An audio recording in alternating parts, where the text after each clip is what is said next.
Los Angeles Police calling all cars. Attention all cars. Be on the lookout for a well-dressed young man. About 25 years of age. Medium height. Weight about 140 pounds. Has brown hair, brown eyes. Ruddy complexion. Slight accent. Wanted for passing worthless checks. That's all. Rosenquist.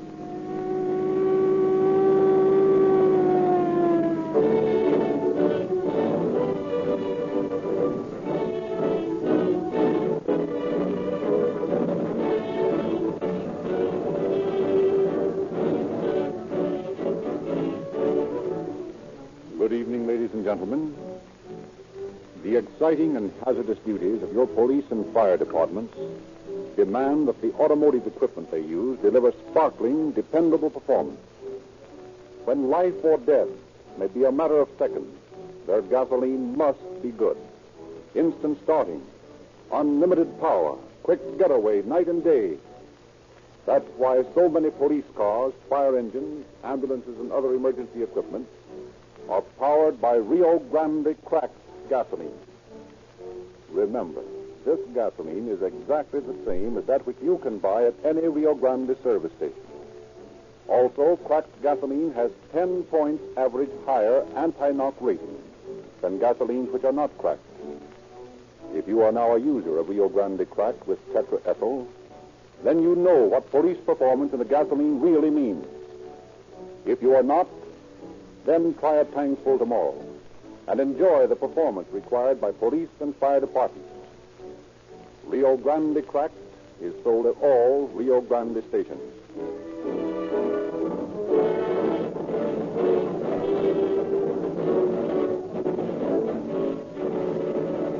Tonight, Chief James E. Davis of the Los Angeles Police Department has sent as his personal representative Captain Bert Wallace, head of the homicide squad, who has a personal message for you. Captain Wallace. Good evening, friends. It is the desire of Chief of Police James E. Davis to give the citizens enjoying these true police dramas diversified programs. Therefore, tonight, you will hear no machine guns or revolvers. You will, instead, hear of a different type of criminal from the more spectacular enemies of society who break the law with guns, knives, and nitroglycerin.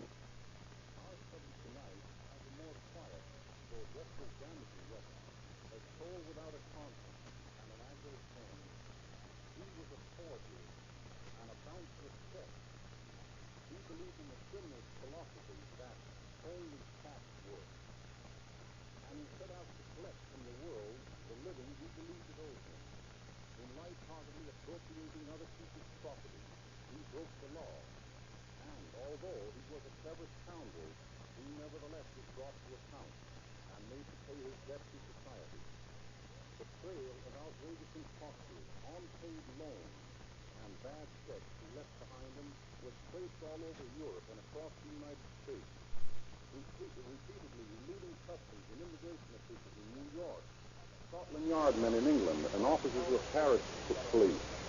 He finally came to justice when he bucked up against two officers in our bunco details. But I am getting ahead of the story.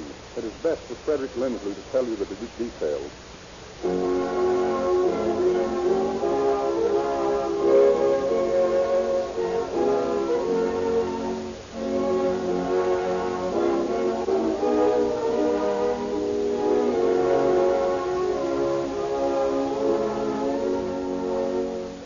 It is midwinter 1927.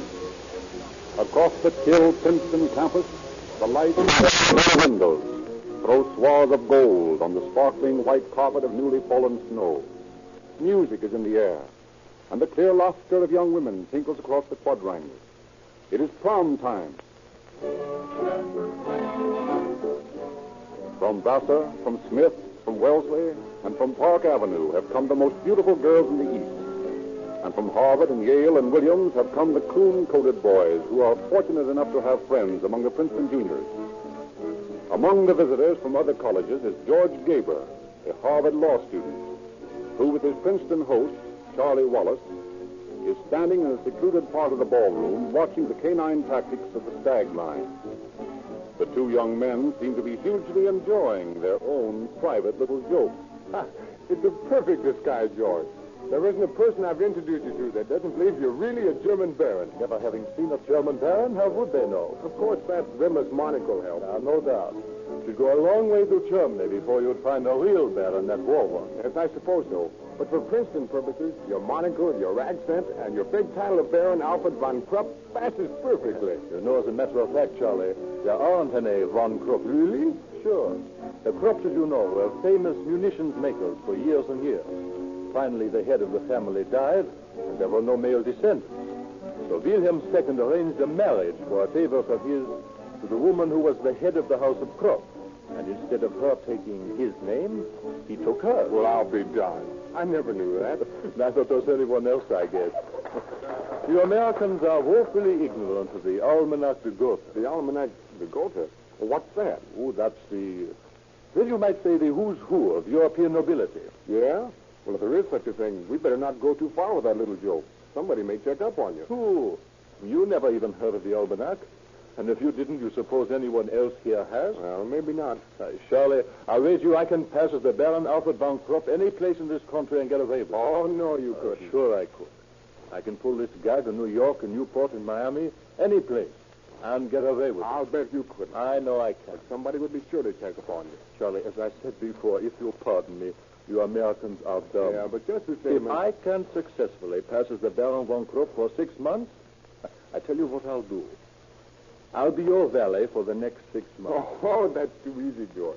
I know you can. But if I get by with it, you'll be my valet for 6 months. Okay, George. It's a bet.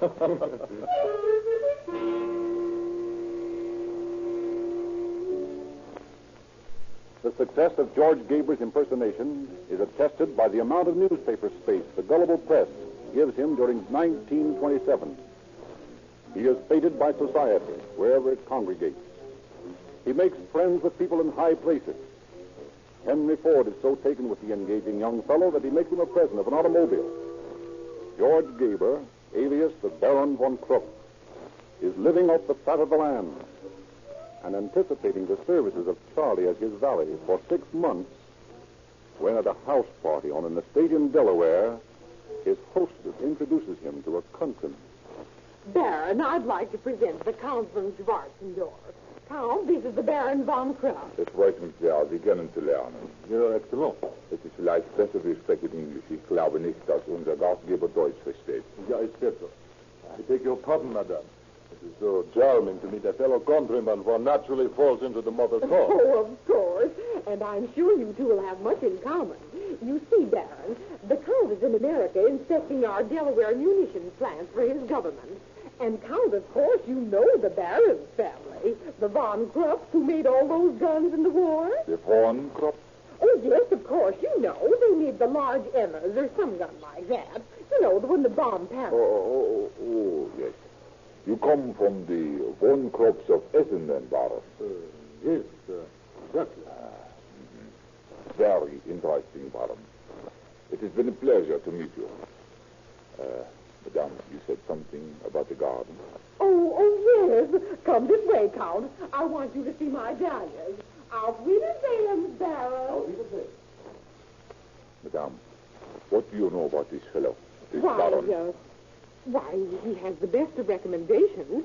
What do you mean? He is an impostor. Count, how dare you? He's my guest. I am sorry, Madame, to be so brusque, but this fellow is no Baron. He cannot be. Why not? Because in all the nobility of Europe, there is no Von Krupp. Great heavens, are you sure? Positive, Madame. Then maybe he's come here to rob me. Maybe he's stolen my jewels. We must do something, Count. We must capture him. Please, quiet. Allow me to handle this matter. There must be no excitement nor disturbance to alarm the guests. I shall call the police and then take the Baron for a walk in the garden. When the police arrive, we will transfer him to their automobile, and then you may announce to your guests that the Baron has suddenly been called away. And so you are relieved of a possibly dangerous man, and your face is safe, and no one the wiser. Oh, Count, you think of everything.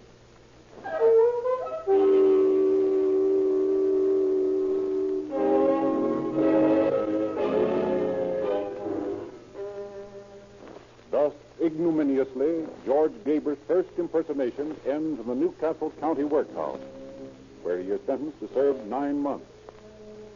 However, after he has been incarcerated 3 months, immigration authorities deport him as an undesirable alien. Ejected from one country after another, he finally is refused permission to enter his native Hungary on the grounds of having taken out first citizen papers in America. He is no longer entitled to Hungarian citizenship. But this resourceful man without a country manages to procure a birth certificate of a former Harvard classmate, and presenting it to the American consul with the story that he lost his passport, manages to get another issued to him in the name of his friend. His wager with Charlie Wallace has taught Gaber how easy it is to live without effort. So, equipped with his falsified passport, he journeys to London, where he prepares to get by on a really royal scale. The telephone is his only ally. Embassy of the United States. I wish to speak to the ambassador, please. Who's calling? This is W.C. Widener of Philadelphia. Just a moment, please. Mr. Widener of Philadelphia calling, sir. Widener of Philadelphia? Oh, yes. I'll talk to him.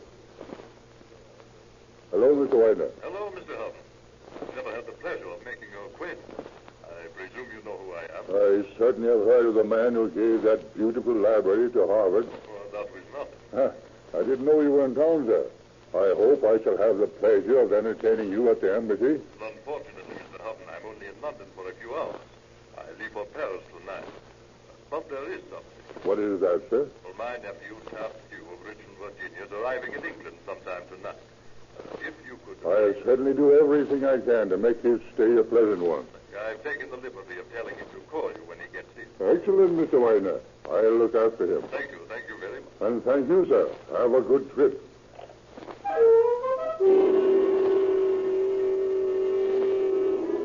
That evening, George Gaber registers at the Grosvenor Hotel as Taft Sue and calls the ambassador once more. This is Mr. Houghton speaking. Oh, good evening, sir. This is Taft Hugh. Oh, yes, Mr. Dew. Your uncle told me you'd be arriving. When did you get in? Oh, about an hour ago. Have a good trip. Excellent. Where are you now? I'm staying at the Grosvenor. At the Grosvenor? You must be my guest at the embassy. Oh, I couldn't think of it, Mr. Hunt. But I insist. I promised your uncle I would look after you. Sir. No objections, young man. I'll call for you in half hour at your hotel. Very well, sir. I'll be expecting you.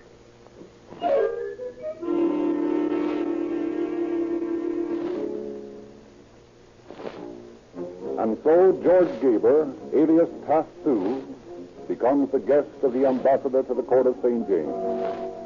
For 10 days he is feted as members of the American colony and the elite of British nobility entertain him at garden parties, polo matches, banquets, and dances. Finally, tiring of England, he enters France by leaving the boat attired in the steward's white coat and carrying his own luggage. And within 24 hours, and by the same telephone technique, he is a guest of the American ambassador in Paris. When he leaves the French capital, he is armed with a warm letter of introduction from the ambassador. Disembarking at Halifax, for fear of another brush with immigration authorities in New York, he motors across the Canadian line to Vermont, stopping at Montpelier, where his letter from the ambassador gains him the hospitality of the governor. A trail of bad checks follows him west across the country, but never catches up with him. In Palo Alto, his ambassador letter gets him invited to the Hoover home for luncheon. The list of prominent people who are buncoed by this astonishing scapegoat during the next few months would read like a section of who's who. They include governors, university presidents, bankers, politicians, society matrons, Army and Navy officials. And from each, Gaber manages to wrangle a loan or obtain an endorsement on a bad check. Then he flies the coop without bidding his gullible friends farewell.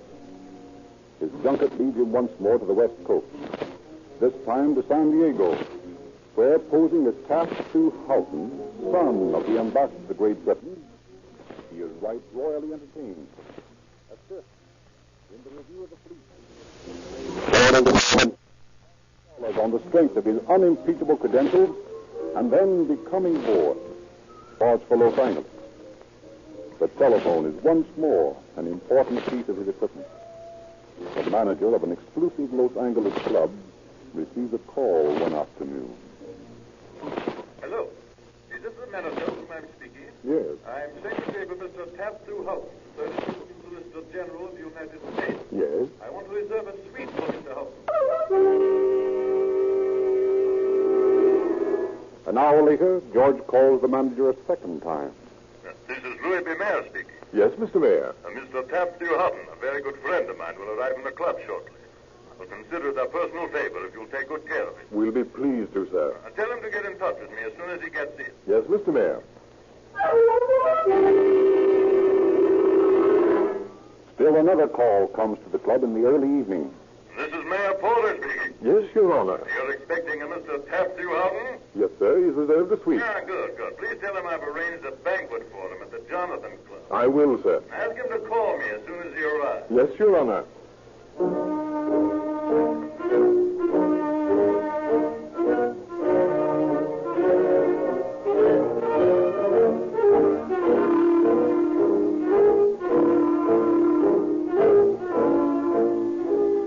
And a half hour later, George Gaber, alias Tattoo Houghton, arrives, receives the messages which he has telephoned himself, and is escorted to a luxurious suite by the bowing and scraping manager.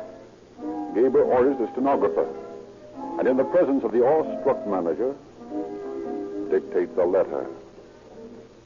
To His Honor, Mayor, City Hall, San Diego, California. Dear Sir, I wish to express my deep gratitude and appreciation for the courtesies you showed me during my stay in your city. Please also convey my personal thanks to the Chief of Police for the police escort he so thoughtfully provided me during my visit to San Diego. I look forward, honored sir, to another visit with you in the very near future. Sincerely yours. I'll get that right away and I'll sign it. Yes, sir? Well, Mr. Houghton, how do you like your suite? Very comfortable, it will do. It is the best we have. Good. I think I can be very happy here. We'll do everything we can to make your stay a pleasant one. Thank you. Oh, by the way, I'll need a car while I'm here. Could you suggest... Your guest card entitles you to the services of the auto livery next door. The bills are simply added to your account. Very convenient. Yes, sir. Now, can I do anything else for you? No, I think that's all. Yes, sir. Oh, what a nuisance. What's the trouble, sir? I believe I've only about $20 with me, and the banks are closed at this hour. I wonder if I'll need any money tonight. Allow me, Mr. Houghton. It'll be quite convenient for me to advance you whatever you need. About how much shall we say? Oh, 100 or so, I suppose. If you'll pardon me, I'll go down to the office and get it right away. Very well. Now I suppose I'll have to get ready for that silly banquet the mayor's giving for me.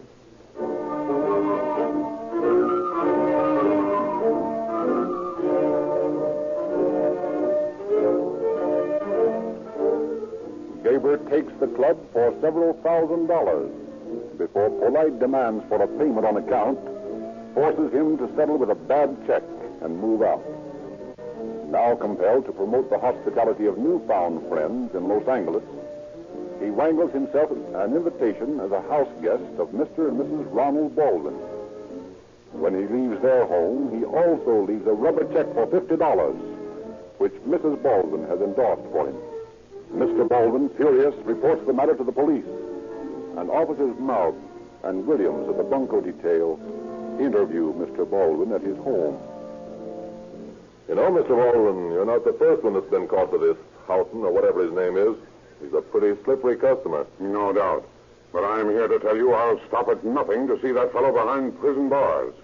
It just burns me up to think how we fell for that story of his, that he was trying to escape being served with divorce papers. Then after he eats our food and sleeps in our bed, he takes us for $50.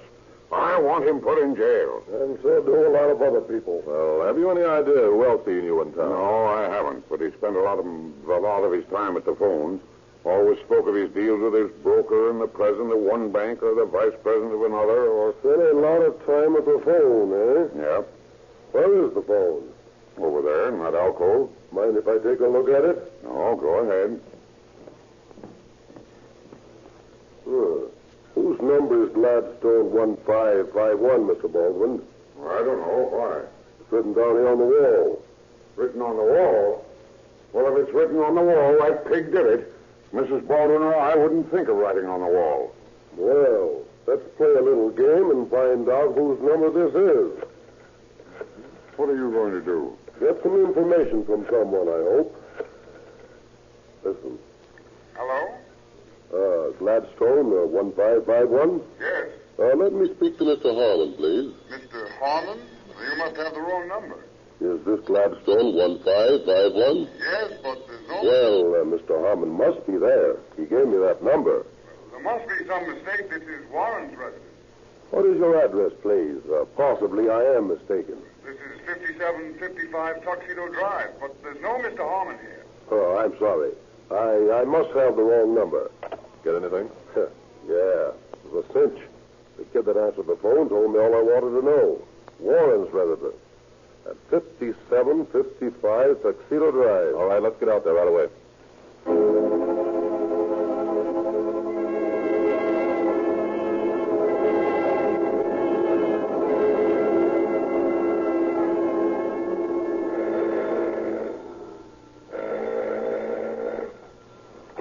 You, Mr. Warren? I'm Jack Warren, Jr. What can I do for you? Are you acquainted with a man named Houghton? Oh, am I? I'll say I am.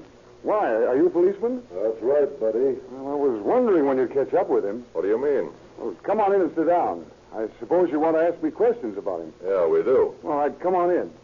Sit down over there anywhere, on the Davenport. Smoke? Yes, thanks. Well, what do you want to know? How long have you known Houghton? Just a couple of weeks. And that's 2 weeks too long. You know what he did? No, but we want to. Well, he got me to go to my dad's bank and endorse a $100 traveler's check for him. The next day they called up Dad and told him the check was a stolen one. I'm not surprised. He's got quite a habit that way. Do you know where he is now? Well, no, but he keeps calling me up and promising to meet me somewhere, but he never shows up. He's liable to call me any time. Good. We'll wait until he does, if you don't mind. Well, not at all. You know, I think there's something funny about the guy. Dad thought so from the first, and after he pulled that check business, I agreed with him. I can't understand, Taft. Why, just the other day he called me up and said he'd left something for me at the Richley Hotel.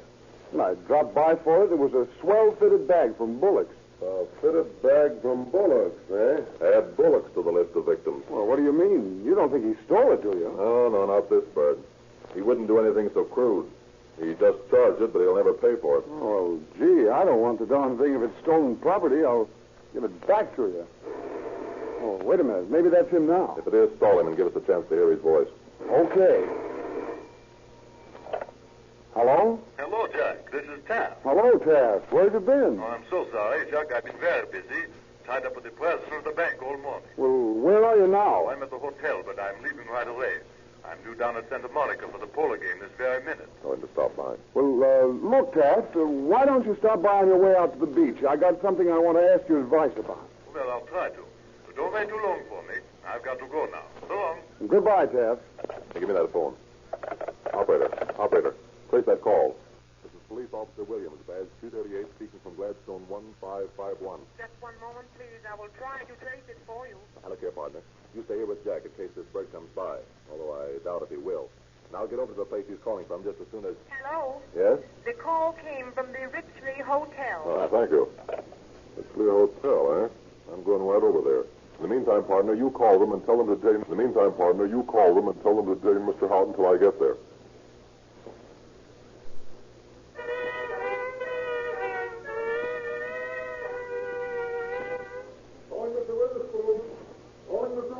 Can I help you, sir? Oh, yes. I'm looking for a man by the name of Houghton who's registered here. I'm sorry, sir. Mr. Houghton is just checked out. Here's my card. I'm a police officer. You know where he went? Say, what's the meaning of all this? A little while ago, a man called and said he was a police officer and ordered me to detain Mr. Houghton.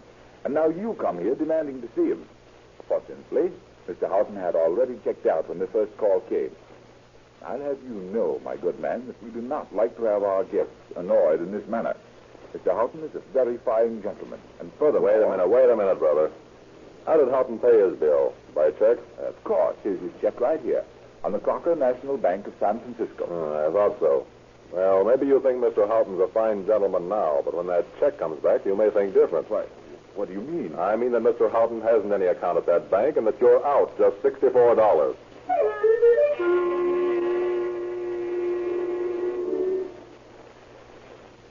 stack of Houghton's bad checks grows higher on Captain Thomason's desk in the Bunko detail office.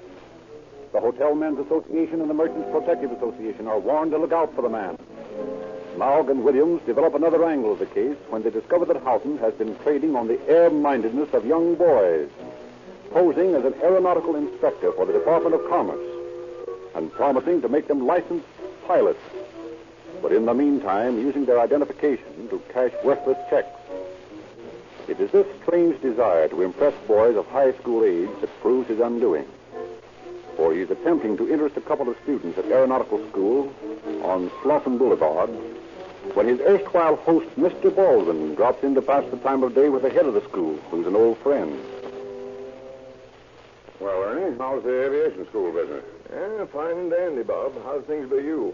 Well, I can't complain. Life's a little brighter since we got rid of that fake Virginia gentleman who was living off of it. That was a funny case. If Annie and I have laughed over it many times.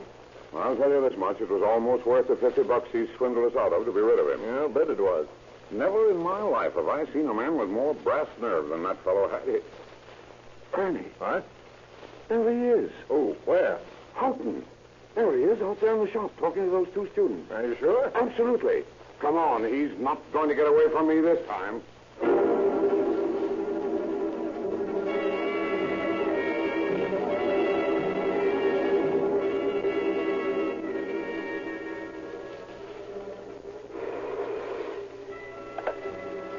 Bunko detail. Morg speaking. Lieutenant, this is Baldwin speaking. You remember me, the man who entertained Houghton? Yes, of course I do. We've got our man. You have? Where? Out at the Pacific College of Aviation on Slauson. Hurry up out here. You bet I will.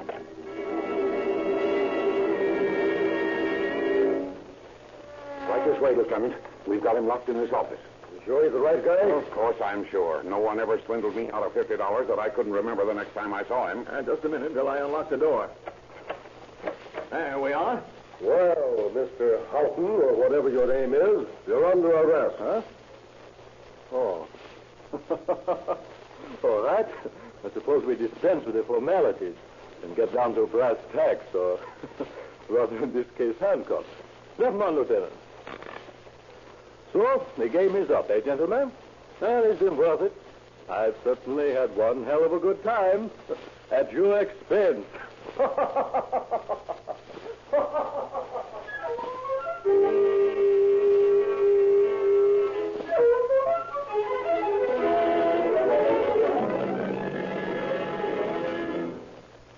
We voluntarily released our prisoner to federal authorities for prosecution on the charge of impersonating a federal officer. And for this violation of the law, he was sentenced to the federal prison at McNeil Island for 2 years. At the completion of that term, he was taken to New York, prosecuted for violation of the Passport Act, and sentenced to 2 more years in the federal penitentiary at Atlanta. While this term was served, he was deported to Hungary, and if he ever enters the United States again, he will face prosecution by the government for violation of the immigration laws. Thank you, Captain Wallace.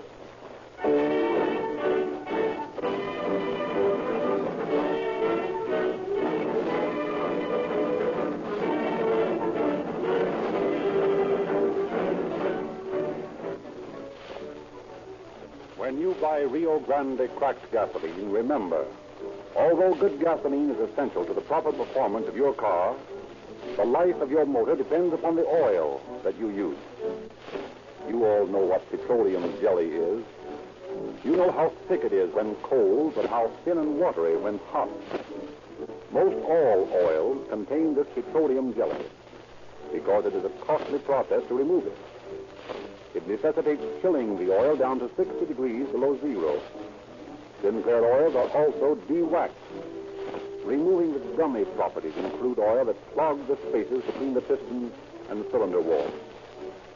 Now, you may buy either Sinclair Pennsylvania, made from Pennsylvania's highest priced crude oil at 30 cents a quart, or Sinclair Opaline, made from Mid-Continent's oldest crude oil at only 25 cents per quart.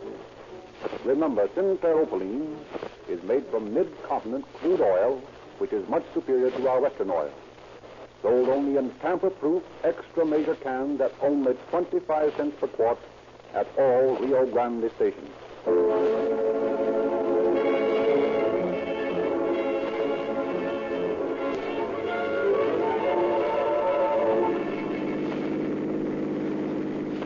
This police calling all cars, attention all cars, cancellation gas 40 regarding a bunco artist. Suspect is known